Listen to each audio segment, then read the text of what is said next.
그러면 예. 그 1년 동안에 구조개혁 제대로 못 하신 거잖아요. 어떤 책임 지시겠냐고요. 그런 건 아니죠. 예, 그 사이에 본인은 잘했는데 밑에 있는 R&D 구독과 좋아요 눌러주세요. 오늘 장관께서 R&D 예산 관련해서 질적 성장을 위한 구조개혁이다. 그러므로 이제 불가피하다 이런 말씀을 하셨어요. 뭐 거기에 대한 소회는 그것으로 가름하도록 하겠고요. 그러면 이걸로 인해서 많은 이제 R&D 예산이 삭감도 됐고 또 R&D 카르텔 이런 말들 때문에 연구자들도 상당히 많이 이제 짐 싸서 나가고 있습니다. 그래서 연일 뉴스에도 보도가 되고 있어요. 그러나 이것을 가장 많이 책임져야 될 사람들은 오히려 장관님 아니신가요? 장관님은 어떤 책임을 지시겠어요? 지금 이제 의원님 말씀하신 이제 그 카르텔이라는 말 때문에 사기가 저하됐다. 그래서 그거를 이제 질문하시는 거죠. 지금 그리고 이렇게 R&D 예산들이 쭉 삭감이 됐고 네네네. 지금까지 질적 성장을 제대로 못해서 구조개혁을 불가피하게 해야 한다면서요. 네네. 장관님 임기 지금 며칠이나 하셨어요? 몇 달 하셨어요? 1년 1년도 넘으셨죠? 1년 몇 개월 됩니다. 그러면 예. 그 1년 동안에 구조개혁 제대로 못 하신 거잖아요. 어떤 책임 지시겠냐고요. 그런 건 아니죠. 예, 그 사이에 본인은 잘했는데 밑에 있는 R&D 그 예산들을 주관하는 사람들 혹은 출연 기관에 있는 연구자들이 제대로 못해서 그 사람들은 책임져도 된다. 하지만 난 책임이 없다. 아닙니다. 그런 게 아니라 이제 이전에 우리 의원님들도 많은 그 R&D의 문제점을 지적하셨고 그 부분에 대해서 그래서 제가- 장관님은 어떤 책임을 지시겠냐고요. 그러니까 제가 취임을 해서 네. 예, 그 취임할 때도 우리 이제 그 청문회 할 때도요. 예, 우리 여야 의원님들 모두 그런 문제점을 얘기하셨어요. 예, 질적 문제 장관님 예, 이 정도 잠깐만요. 되면 예, 예. 이렇게 문제가 많이 있으니 대통령께서 지시하신 내용을 무슨 일이 있어서라도 200% 성과로 만들어내겠다. 내가 그거 못하면 짐 싸서 당장으로 나가겠다. 이 정도 얘기는 나오셔야 되는 거 아닙니까? 제가 지금 당장 장관 자리 나오시라고 했어요. 그 정도의 결기도 못 보이십니까? 의원님, 지금 수많은 후배들이 다 떠나고 있는 거 아닙니까? 그렇지 않습니다. 아니에요? 예, 그건 그럼 그 사람들은 의원님- 뭡니까? 예, 그러니까 지금 이제 그 내역을 보시면 실제로 굉장히 그 젊은 연구자들을 굉장히 그러니까 이전에 비해서 훨씬 더 지원하게 되어 있고요. 그 다음에 또 제가 특별히 그런 그 뭐 예를 들면은 젊은 연구자들이 더욱 역량을 키울 수 있도록 그 뭐 해외와 교류할 그럼 수 있는 현재- 거라든지 많이 프로그램에 담아놨습니다. 그 현재 연구기관을 떠나고 있는 연구자들은 그럼 뭡니까? 왜 나갈까요? 연구기관을 뭐 떠나는 사람도 있고 오는 사람도 있고 그게 뭐 꼭 그 지금의 이슈로 왔다 갔다 하는 것은 아니라고 저는 생각을 하고요. 떠나가는 사람들에 대해서는 별로 할 말은 없다. 그건 뭐 의원님 말씀이신 것 같은데요. 떠나가는 사람이 자기의 어떤 각자의 어떤 목표가 있고 각자의 어떤 그 생각에 있어서 움직이는 거를 그걸 뭐 제가 이렇게 얘기하기는 곤란한 부분이 있다 생각합니다. 참 유감입니다. 장관님은 정치인 출신도 아니고 연구자 출신 아니십니까? 어떻게 후배들에 대해서 그렇게 얘기하십니까? R&D 예산 그리고 R&D 카르텔 이 발언 나오고 나서 대통령님하고 관련해서 대화 나눈 적 있으세요? R&D 대통령께서는 그 R&D 카르텔이라고 말씀하지 않으셨고요. 어쨌든 예산이 이렇게 대폭 삭감됐잖아요. 그 이후에 대통령과 대화 나눌 수 있는 기회가 있었냐고요. 뭐 있었죠.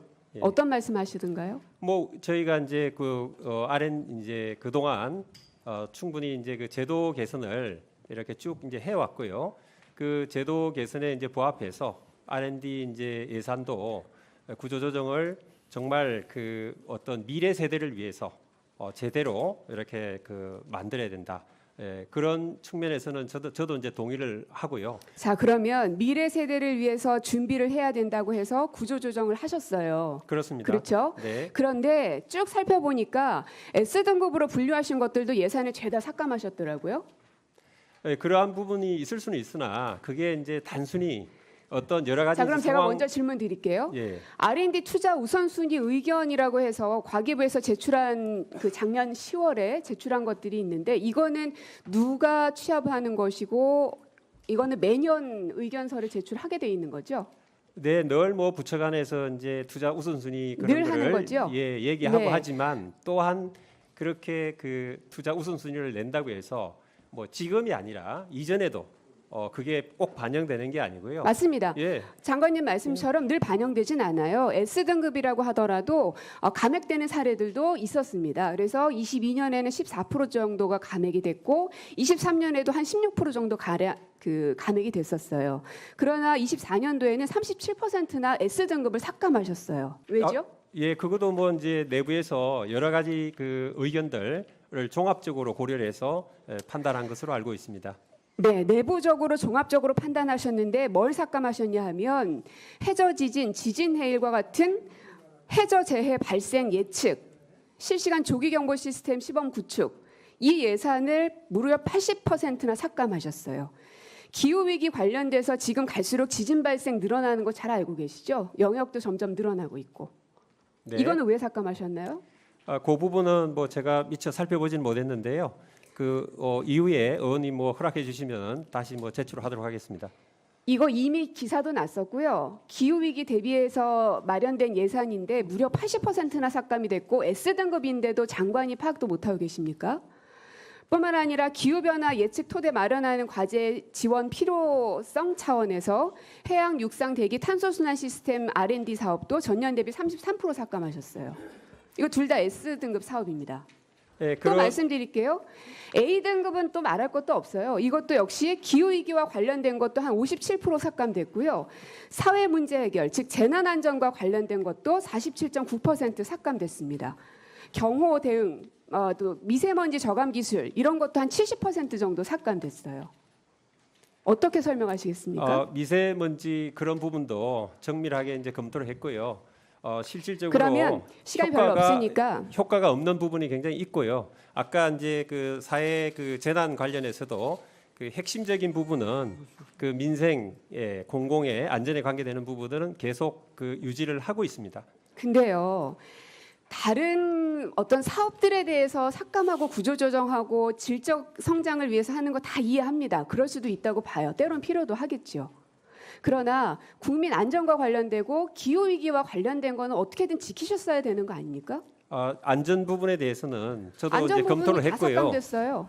그 이제 뭐 디지털 트윈이라든지 뭔가 이제 그 국민들에게 직접적으로 다가갈 수 있는 그런 지금 부분에 현재 대해서는 사업을 대한민국 유지하고 있습니다. 대한민국의 예. 안전이 굉장히 위험 위기까지 왔다는 거 알고 계시죠?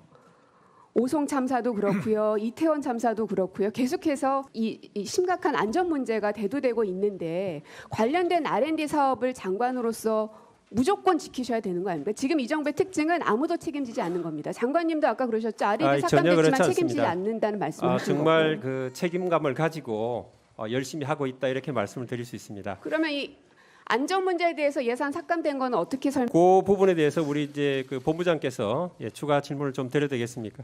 제가 답변을 드려도 되겠습니까? 예, 혁신본부장입니다.